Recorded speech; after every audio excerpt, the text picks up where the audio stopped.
Tilley, and welcome to Unit 1 of HN2150 Training Development.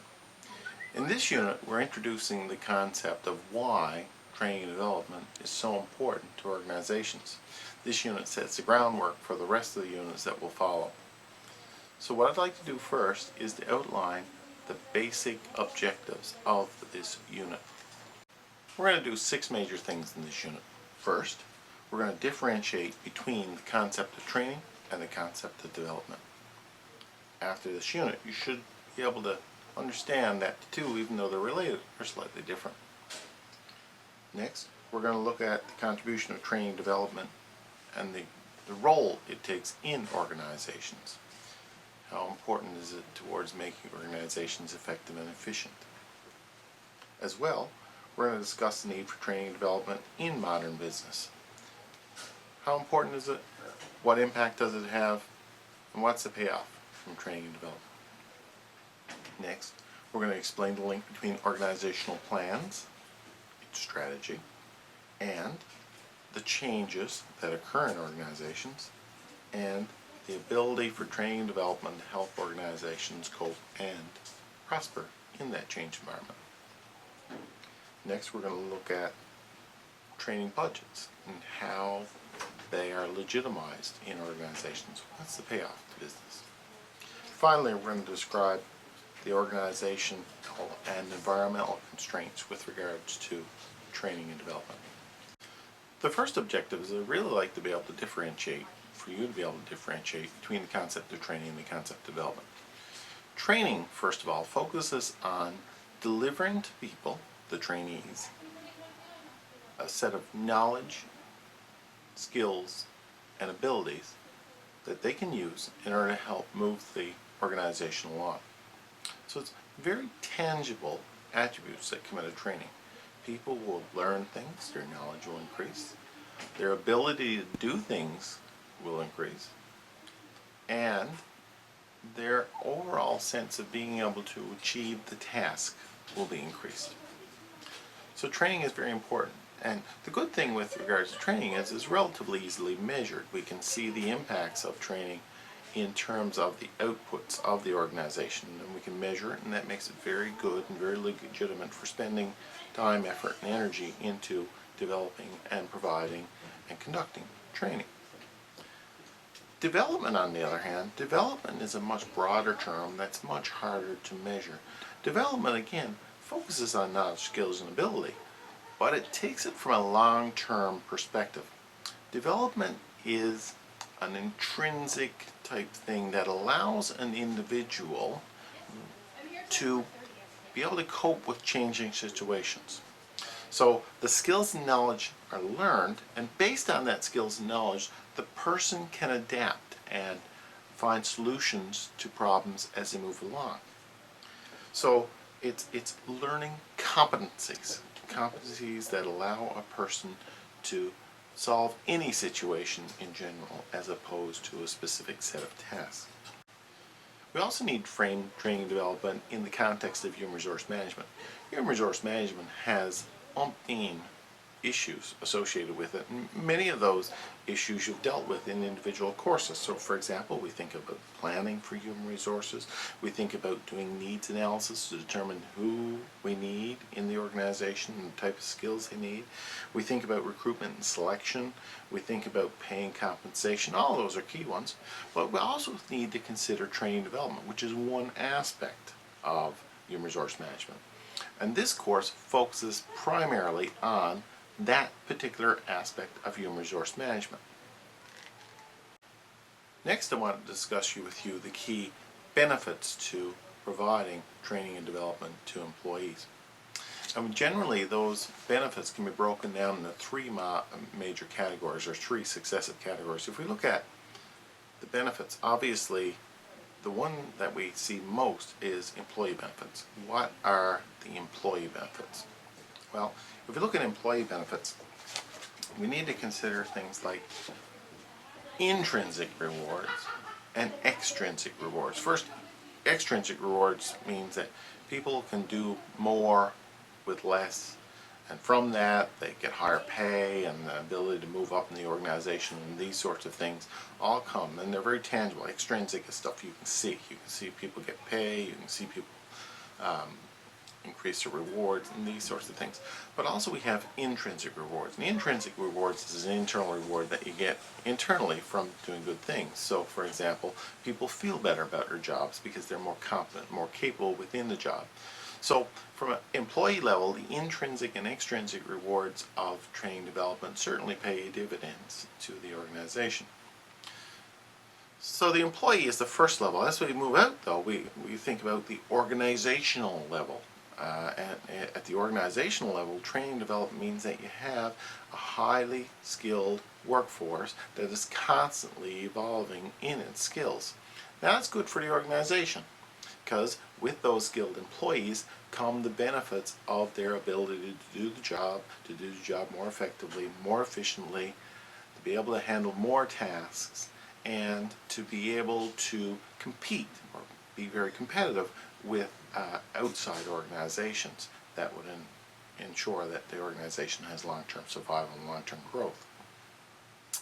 Outside of the organizational level, we move to the societal level. What are the benefits to society as a result of training development? And if we look at some of the key societal benefits of training development, it means that you have a more engaged and more involved workforce. This increases productivity, and productivity means that the country as a whole, or society as a whole, benefits because we can do more with less, and our standard of living will increase because of that. We've seen that, for example, with industry since World War II. Productivity gains have meant that people have lived better quality lives, and as a result, we are generally better off than we were before. So those are some of the key aspects at the employee level, at the organizational level, and societal level that we need to say would support the idea of doing training and development. As well, we want to take a look at how training and development fits into the organization and fits into the overall goals of the organization. If we look at this graphic here, you'll see that organizations tend to have a strategy, a plan, more or less, for achieving what they want to do. And that organizational strategy then dictates all the other strategies. So let's say, for example, the human resource strategy flows out of the organization strategy. If the organization wants to grow, for example, that's a strategic direction it wants to head in, it needs to hire new people. That's going to influence human resource strategy. What is it we're doing in order to attract those people? How are we retaining those people? What type of skills do those people need? These sorts of things that come out of that. From there we're going to say, okay, well, that human resource strategy is going to help dictate our learning and training strategy. So we think about what skills do we need to teach those new people that we hire? What are the methodologies for our organization that would help, that people need to know? What things do we need to do the specific training development on? And from that, we develop our training programs. So you can see that this hierarchy of effects moves down. So all of them help support, if we look up, all of them help support the overall strategic initiative of the organization. All of these things happen in the context of the environment in which the organization operates. And if you look at this graphic here, you'll see there are numerous impacts on the organization from outside. If we look from the left to the right of this graphic, for example, laws, changes in laws, technology, changes in technology, demographics, changes in the age of the population and where people live, gender, things like that are all going to have an impact on the organization. The labor market, the availability of skilled employees, for example. The economy, the economic direction of where we are and how we're going. Changes in the marketplace. Competition. And the overall social climate are all going to impact what organizations do and how they go about doing it. From an organization then, we're going to be able to establish some goals, values, strategy, and structure, and culture, and leadership. The organization is really going to dictate that, and that's going to be largely influenced by what goes on outside. When the organization determines that, then our training, our HR planning, our training plans, our recruitment plans, our compensation plans, all of these things flow from that. And that effectively is going to help determine what we need to do training and development in order to make those things possible. Finally, in this unit, I'd like you to take a hard look at the instructional design model.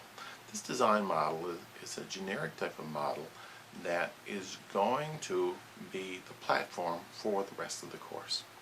If you look at it, there are really three major sections. First, the needs analysis. The needs analysis is really determining we have a level of employee skill that's right here. We want to bring it to here. So what do we do in order to fill that gap? What needs to be done in order to bring people to where we need to get them, to bring them up to here? The needs analysis helps establish that. And when we do a needs analysis, we really need to analyze the organization at the top level. We need to analyze the various tasks that go on in the organization, and we have to analyze the skills that the people who work in the organization already have, and how does it all fit together. That's a needs analysis. We're going to spend some time on that in the next few units to be able to get a good understanding of how to conduct a needs analysis, the tools and techniques that are used in order to do that.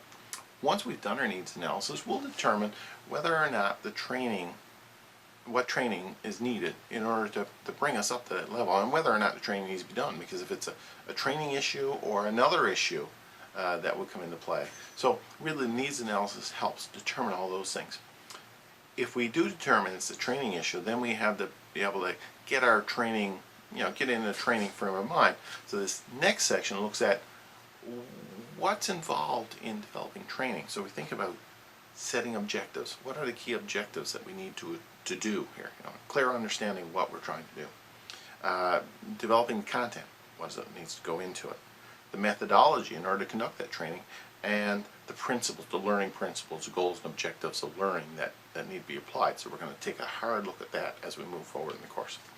Finally, the third element is the evaluation.